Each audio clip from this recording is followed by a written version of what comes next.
Şaklar bular ukkelerden, aşı nefret kaynayıp günelide.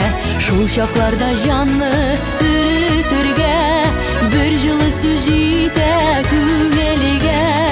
Anlaşular bir gün dostlaşular, yaktı жылы sözden başlana. Bir жылы söz küpke kadirlirik, altın kümüş asıl taşlardan.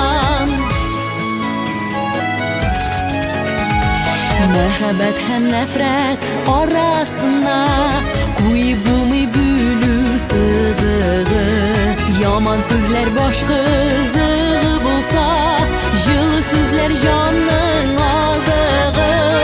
Anlaşular bir gün dostlaşular, yaktı жылы sözden başlana.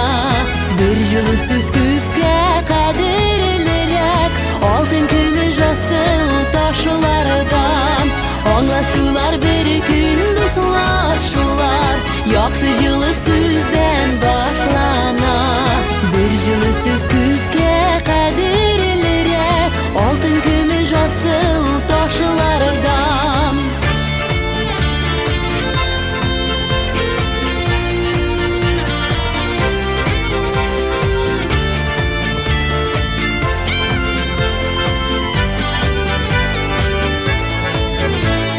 Yağımlı söz deydi ağır tügel, hem o sözün hiç yübeyesi. Birbirine жылы sözler tabıp, her kim jirde jırlap yaşasın. Anlaşular bir gün dostlaşular, yaktı жылы sözden başlana.